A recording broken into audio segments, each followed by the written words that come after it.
Bonjour chers amis, je vous ai abandonné la semaine passée. Eh bien oui, il pleuvait. Je suis passée, je suis passée tout droit de mes bureaux sans. J'étais vraiment dans mes pensées la semaine passée. Et puis je me suis dit, oh zut, j'ai oublié ma vidéo. Mais ça arrive.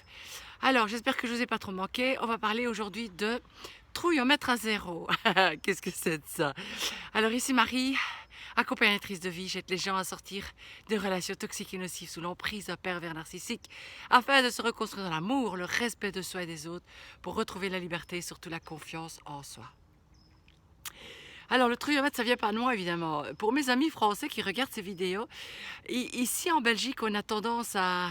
Il y a un patois et puis il y a des mots comme ça qui viennent et qui sont assez marquants. Donc la trouille, la peur bien entendu. Et le trouillomètre à zéro, ben, c'est la peur à zéro. Donc le trouillomètre à zéro pour moi, ça parle mieux. Alors, avoir peur, on en parle souvent de cette peur-là. Et c'est vrai que pour pouvoir sortir d'une relation toxique et nocive, il faut vraiment sortir de cette peur et de passer à l'action. On le voit partout, on le voit, vous avez des séminaires, c'est vraiment cette peur-là. Mais oui, oui, tout à fait, mais de passer à l'action, c'est aussi très difficile. Alors, moi, la semaine passée, non, avant, puisque la semaine passée, je ne vous ai pas fait de vidéo, eh bien, il m'est encore arrivé d'avoir peur. Bien sûr que ça m'arrive encore, qu'est-ce que vous croyez? Alors, je devais prendre le téléphone, téléphoner à quelqu'un. Alors, vous allez me dire, Marie, qui a encore peur du téléphone. Ben non, bien entendu, avec le métier que je fais, c'est pas quelque chose que j'ai eu peur. Je n'ai jamais eu peur de prendre le téléphone et de téléphoner. Mais là, c'était vraiment quelque chose de particulier. Et je remettais, j'attendais que quelqu'un m'introduise. Et puis, je me dis, bah non, t'es grand assez, hein, qu'est-ce qui va te faire au bout du fil? Tu ne vas pas te faire un deuxième derrière, et voilà. Donc j'ai pris mon courage à deux mains et j'ai téléphoné. Mais bien sûr, j'ai téléphoné à 20h30 et j'ai pas eu de réponse.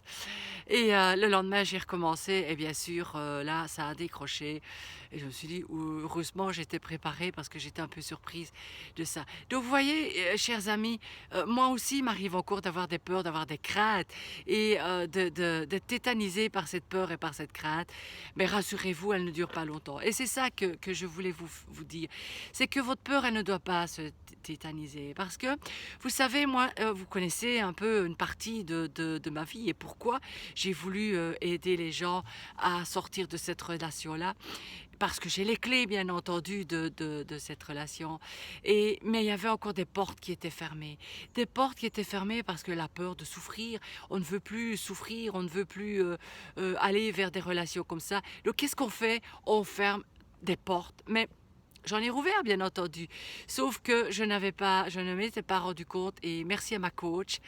Je suis sûre qu'elle va regarder cette vidéo. Je vois déjà son petit sourire à mon cœur. Je m'en fiche et c'est tant mieux si je l'ai fait sourire.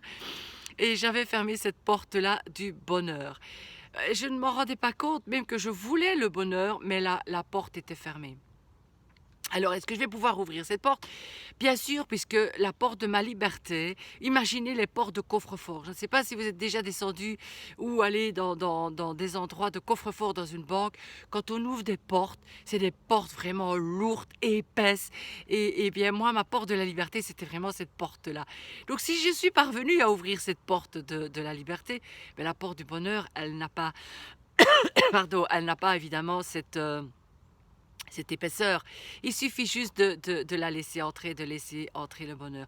Alors merci à toi ma coach. Je sais que tu n'aimes pas ce nom-là, mais il n'y a pas d'autre nom. Merci à toi de m'avoir fait prendre conscience que j'avais encore cette porte-là qui était fermée, même si le bonheur, je veux laisser entrer le bonheur. Et le bonheur fait peur, et le bonheur peut faire peur, et voilà, c'est vraiment ça. Alors si vous aussi, vous êtes dans des situations pareilles, bien sûr que j'ai besoin d'un coach ou d'une coach, parce qu'il y a des choses que on croit qu'on est dans le bon parce qu'on connaît, on a passé des formations, on a passé des séminaires. Eh bien non, on a besoin aussi de quelqu'un pour aider à voir les choses qu'on ne voit pas. Les choses où on a remis ses œillères devant les yeux, bien sûr. Alors ce bonheur-là, j'ai décidé de le laisser entrer. Est-ce que j'ai des peurs de ce bonheur? Non, ce ne sont pas des peurs, c'est plutôt la difficulté de ce bonheur-là.